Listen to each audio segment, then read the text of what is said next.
पत्रकार साथियों, आप सभी का इस सभागृह में बहुत बहुत अभिनंदन है।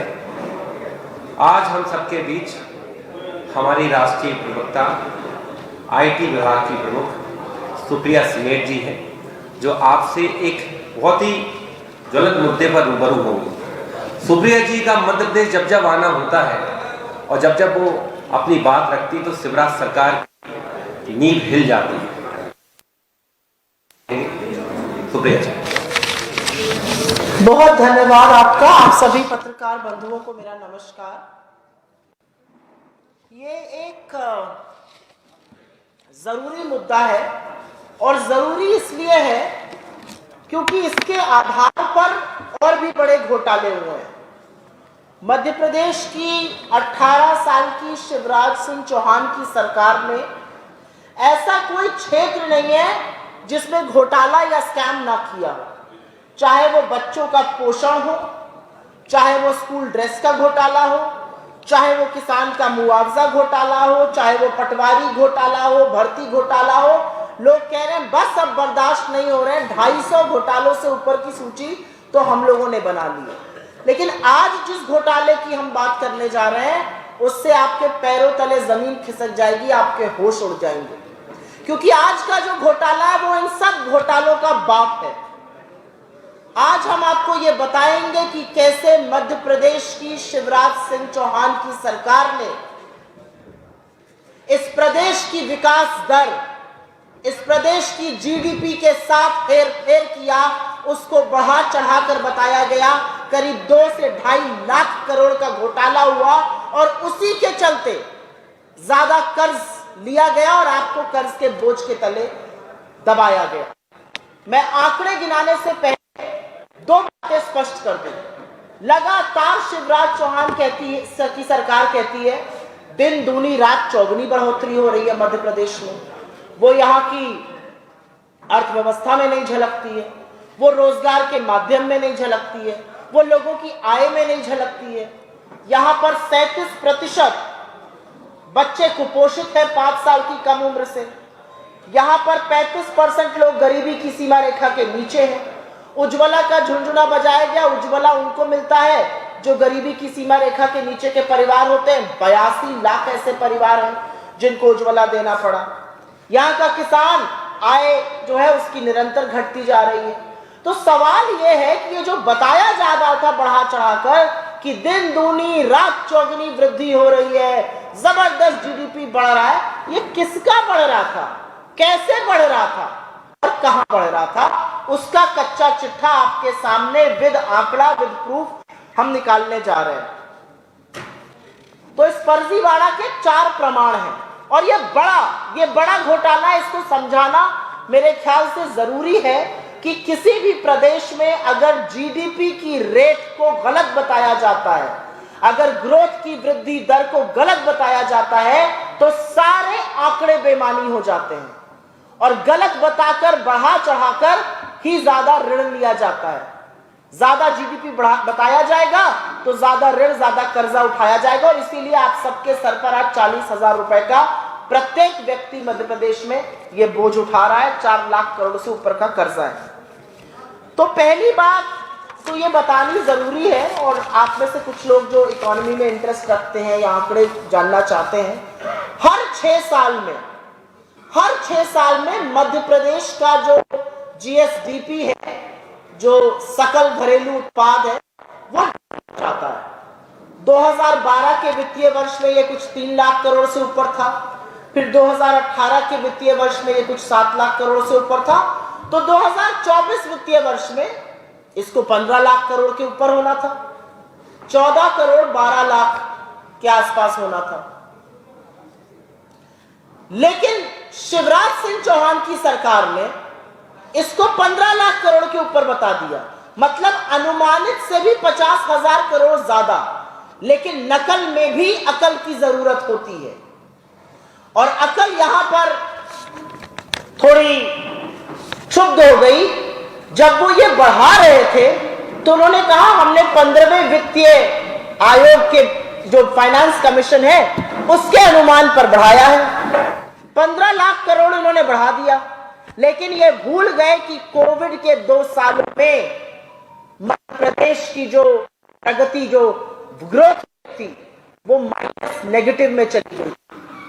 इन्होंने नजरअंदाज कर दिया ये सत्य कि पूरे देश और हर राज्य की जो ग्रोथ रेट थी वो कम हुई थी। तो किस बेसिस पर आपने ये बढ़ाया, ये सिर्फ ये बता सकते कि आंकड़ों के साथ हेरा फेरी अपराध है, गलत है और सर्वथा इसकी निंदा होनी चाहिए। जिन 2 सालों में जीडीपी ग्रोथ नेगेटिव रहा, आपने उसको भी इंक्लूड करके उसको 15 लाख करोड़ बता दिया, तो ये पहला फर्जीवाड़ा था और इसको बताना जरूरी है क्योंकि 2019-20 में करीब 9,37,405 करोड़ का सकल घरेलू उत्पाद था, जो कि 21 में घटा और ये 9,17,000 कुछ करोड़ रह गया। और उसके बाद भी आप कह रहे हैं कि आपकी जीडीपी दर बढ़ती जा रही है, उसके बाद भी आप कह रहे हैं कि आपकी पूरी इकोनॉमी, पूरा जीएसडीपी बढ़ गया। कोई भी इकोनॉमिस्ट, कोई भी जो थोड़ा बहुत आंकड़ा समझता है, कोई भी सरकार का बाबू आपको ये बताएगा ये नितांत झूठ है, ये झूठ बोला गया और इसी झूठ के आधार पर ज्यादा कर्ज लिया गया। इस दूर से फर्जीवाड़े के बारे में मैं थोड़ा सरल रूप से 2-4 शब्द जरूर कहना चाहती हूं। मेरे पिताजी कहते हैं कि हमारे घर की आय बहुत बढ़ गई।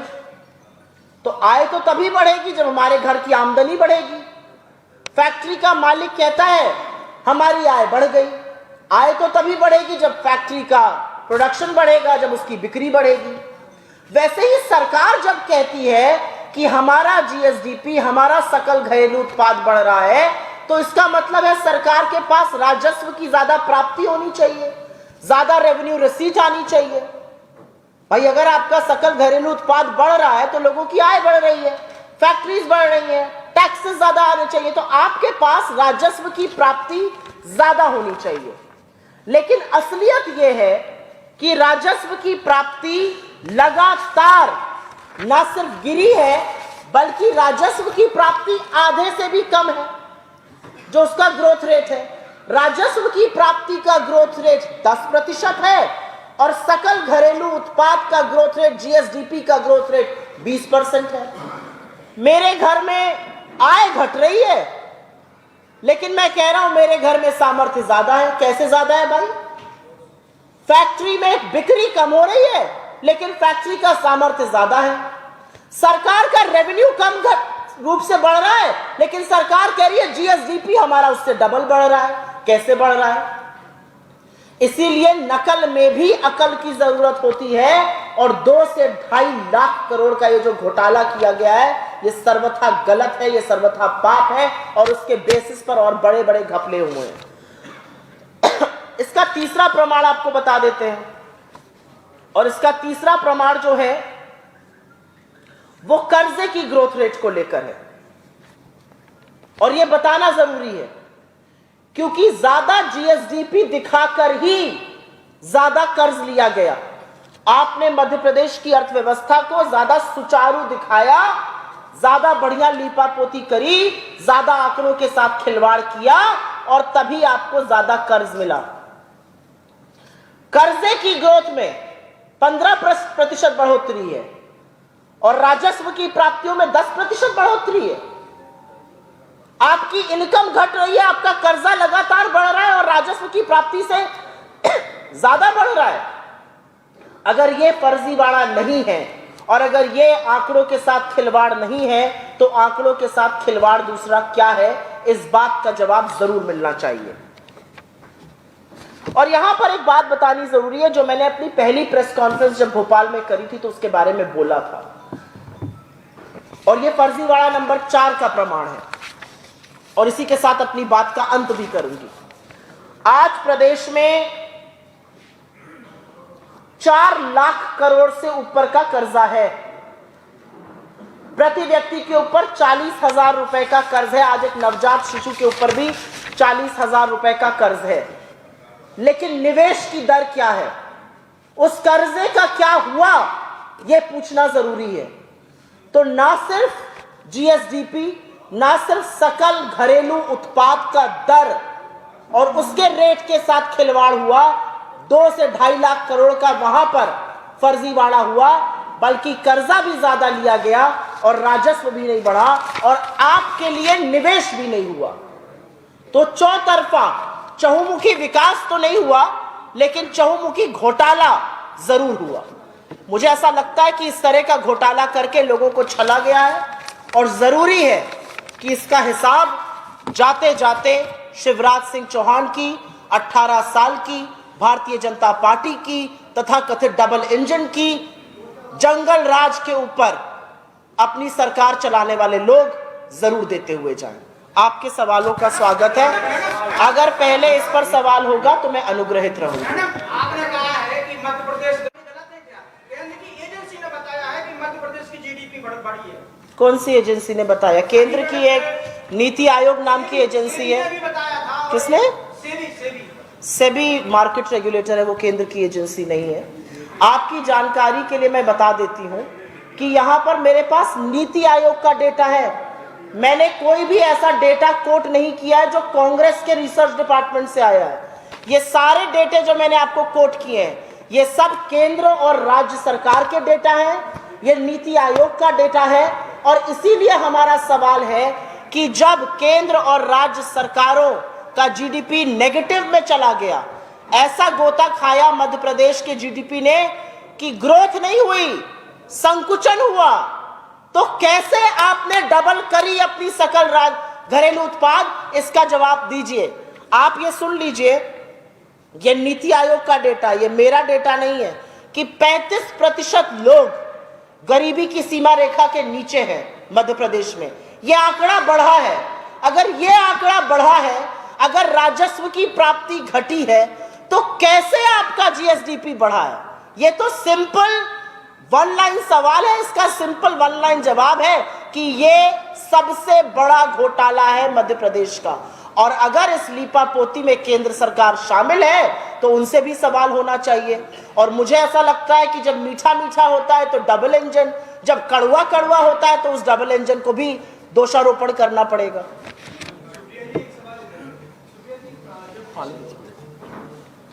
आप बैठ के बोलिए।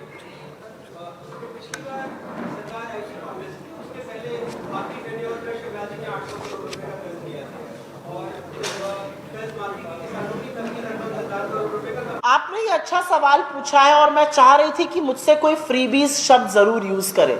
और मुझे पता है कि मीडिया में और दूसरी तरफ से ये कहा जाता है, इसको भारतीय जनता पार्टी के बड़े नेता इंक्लूडिंग प्राइम मिनिस्टर जन कल्याण को रेवड़ी बोलते हैं, लेकिन जो रबड़ी चम्मच से प्लेट में परोस कर अपने मित्र को खिलाते हैं उसके बारे में कोई जिक्र नहीं होता है। तो अगर जन कल्याण रेवड़ी है तो वो रेवड़ी और बटेगी, और रेवड़ी और रबड़ी की इस जीत में जीत तो रेवड़ी की होगी। जन कल्याण को रेवड़ी बुलाने वालों को जनता अच्छा सबक सिखाएगी।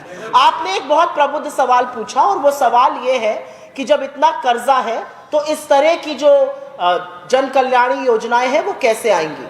कर्जा क्यों लिया जाता है?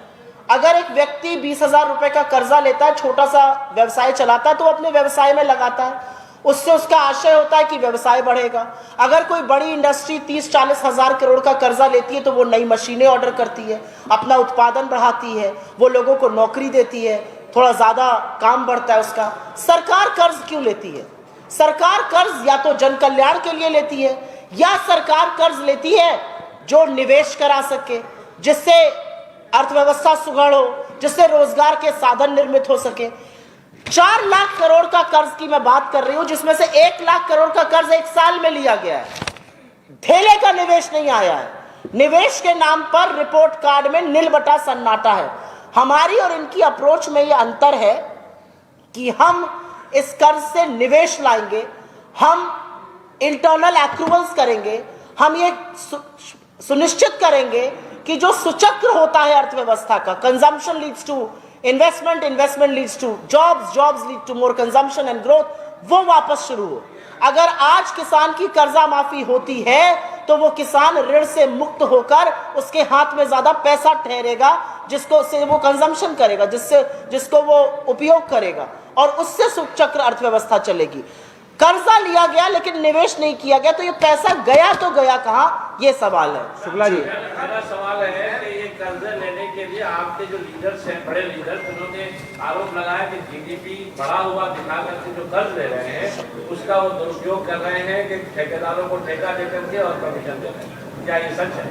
मैंने बिल्कुल खुलकर अपनी पत्रवार्ता में भी यही बात करी है। पत्रकार वार्ता में मैं सीना ठोक कर कहती हूं कि अगर आपने 2 से 2.5 लाख करोड़ का जीडीपी ज्यादा दिखाया है, जबकि आपकी राजस्व प्राप्तियां नहीं बढ़ी, जबकि आपका कर्जा बढ़ा है, तो वो पैसा कहां गया? वो पैसा उस पैसे ने किस चीज का सृजन किया है? तो हम क्यों ना बोले कि ये घोटाला भाजपा के बड़े नेताओं की जेब में गया है। बिल्कुल, मुझे इसको कहने में कोई गुरेज नहीं है। इस तरफ कौन? हाँ, वो जबलपुर गए थे, जबलपुर में उन्होंने मीटिंग की, उसके बाद उनके जो जिला अध्यक्ष है प्रभात साहू, उन्होंने इस्तीफा दे दिया है। उन्होंने आरोप लगाया कि जिन्होंने तोड़फोड़ की उनको आपने उनसे बात की तो नाराज लग रहा है।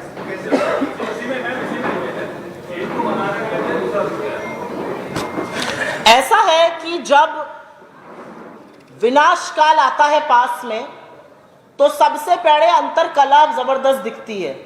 आप लोगों ने कभी सोचा था कि भारतीय जनता पार्टी के राज्य के प्रभारी की उपस्थिति में दंगा, लात, घूसे चलेंगे, गंदी गंदी गालियां दी जाएंगी? ये इनके पतन की निशानी है। भारतीय जनता पार्टी का हर कार्यकर्ता, उनके नेता, उनका शीर्ष नेतृत्व ये अच्छी तरह से जानते हैं कि यहां से सरकार जाने वाली है और 24 में भी झोला उठाने का वक्त आने वाला है। आपने एक पर्टिकुलर व्यक्ति की बात करी, मैं उस बात में 2 बात जरूर जोड़ना चाहती हूं। भारतीय जनता पार्टी अपने आप को पिछड़ों का हितैषी बताती है नहीं, वो अलग बात है।